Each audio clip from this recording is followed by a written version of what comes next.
Yes. Hey, hey. Good morning, good morning, good morning. Everybody, how are you today? Welcome to Life in Kafoople Land. And I've got up bright and early this morning, Sunday morning, 7 o'clock, just after 7, with a cup of tea. This one is, wait a minute, Keep Calm #1 Mum. It's Mother's Day soon, so that's quite appropriate. So today on this video, I'm going to give you 3 tips. This video is for teachers today, and I'm going to give you 3 tips on report writing. And you might be thinking, well, why would you be talking about reports now? Because in Australia, we've just started term 2. It's just the end of week 1 of term 2. But I know that it's going to come up really fast. In fact, Friday, I had my Year 12 reports due because they finish at a different time. And then I've got the rest of my reports due on week 5. All of them, 7, 8, 9 and 10. Oh, not 11, but the rest, 4 year groups are due on the one day.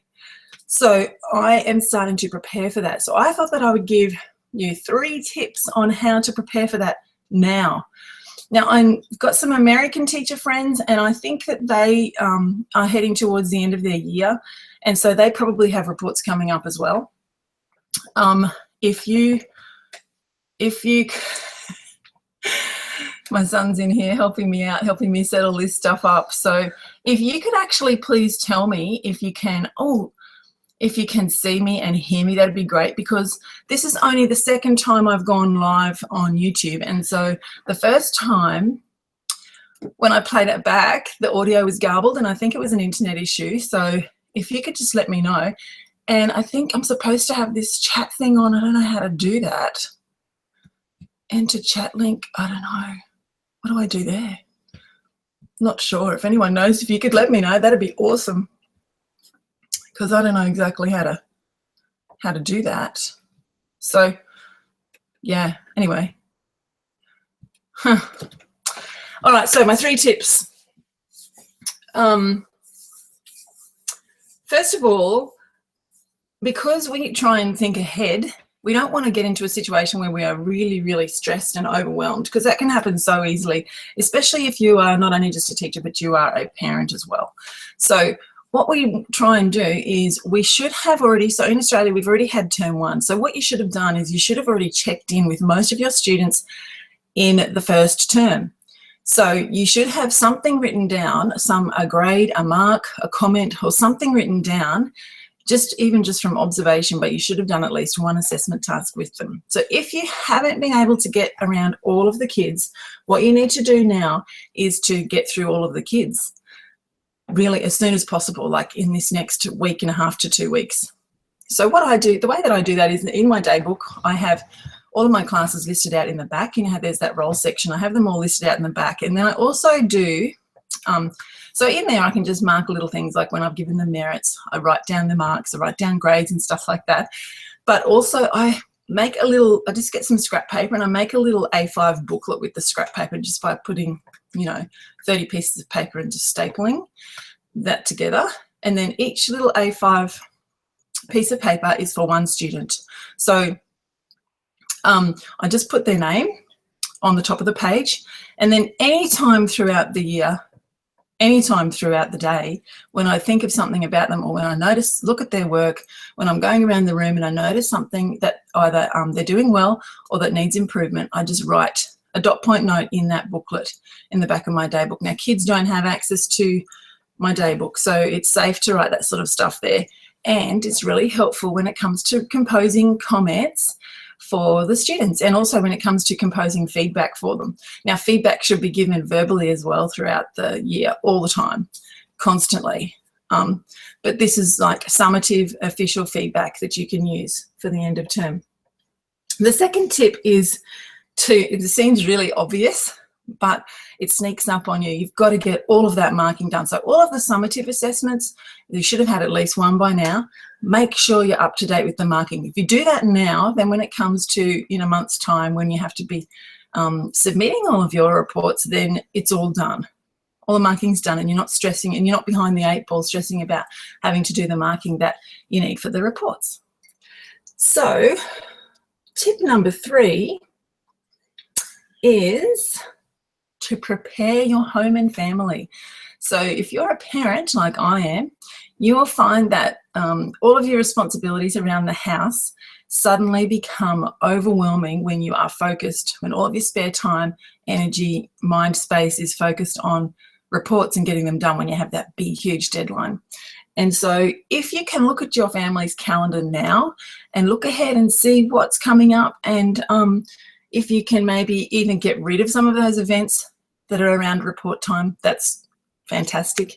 Or if you can do some preparation now for that event which is coming later, then that's really good. You know, my husband and I are both teachers, but we didn't even think about reports when we were planning our family. And so we have 3 children, and one of them's born in report time in semester 1, and the other 2 are born 3 days apart in semester 2 in report time, which is really, really tricky, especially when they were younger and we were trying to plan birthday parties and stuff like that. It just, you know, always a stress head around that time. So if you've got something like that, if you've got a party to plan it now. Do everything now. Do as much as you can now anyway, so that when it comes to the actual event, it's just something quick and easy that you can do.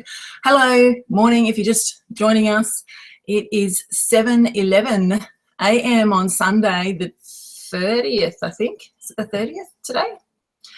Of April. So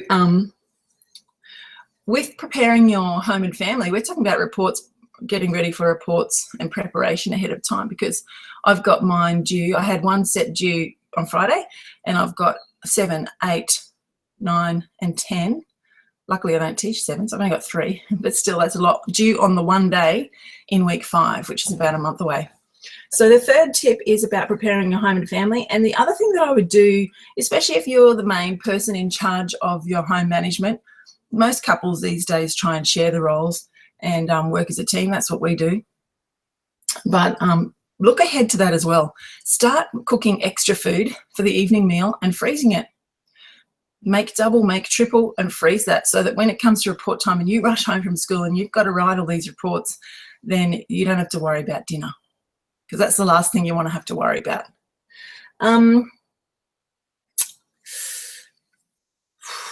Also, it might be good if your children are a little bit older, or at any age, if you can, just word it the right way. Talk to them about what's going to be happening in report time, and how mummy's going to be very, very busy, and that it's nothing against them, but we won't be able to do as many fun things during that time, and let's try and do something fun before or after it to make up for it. I'm going to give you a bonus tip today. So this is kind of number 4.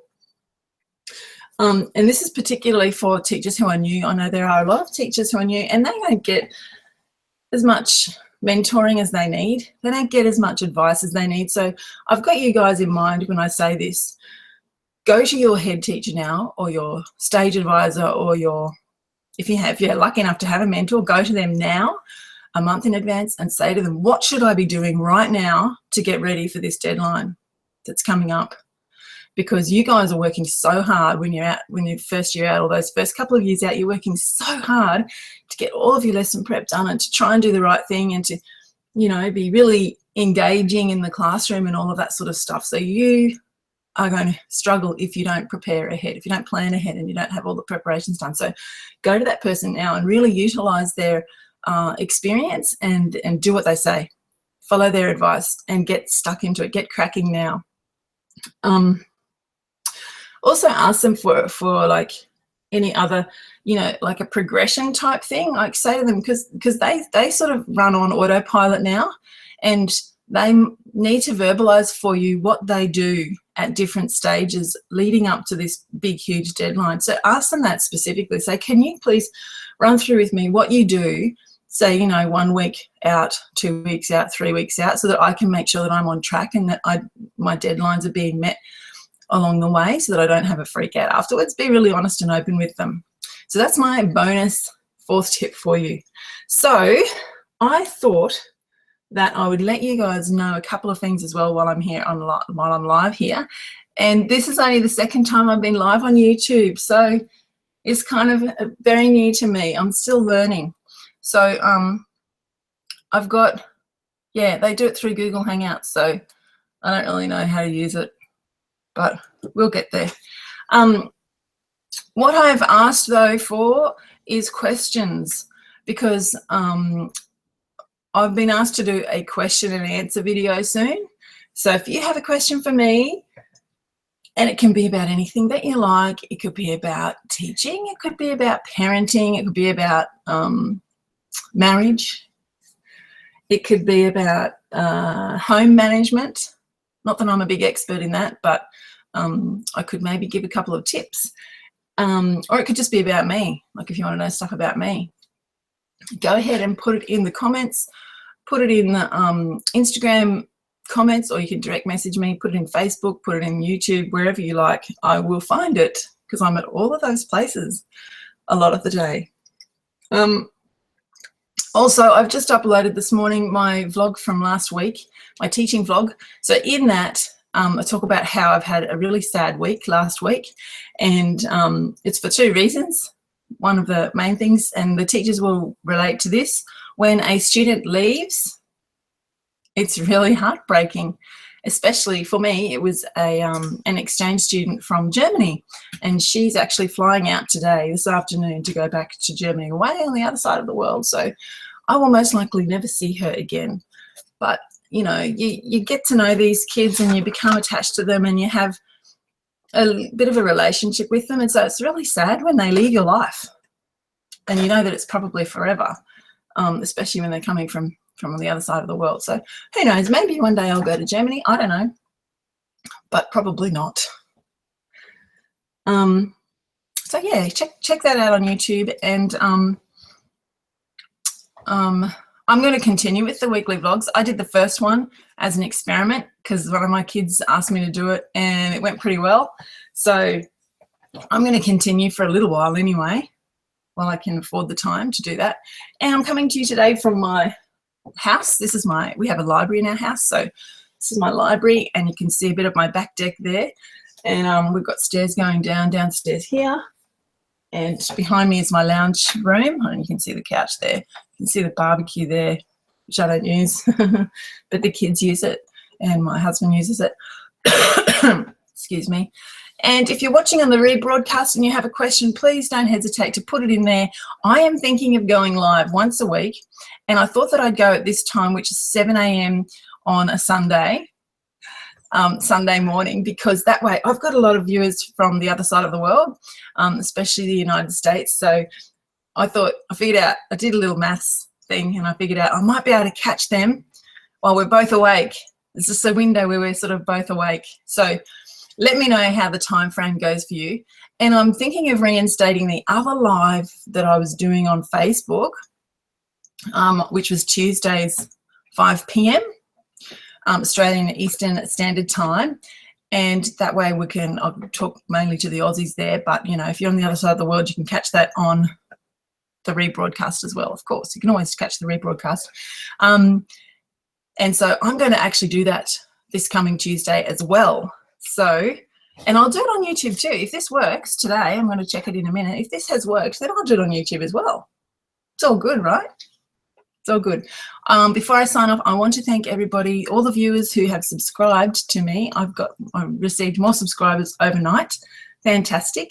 And I hope that you are enjoying the videos. I hope that you are getting something out of it, and that, you know, putting in the 10 minutes or however long it takes to watch them every week is beneficial to you. If you want to see a particular type of video, don't hesitate to put it in the comments. I'm happy to do different kinds of videos.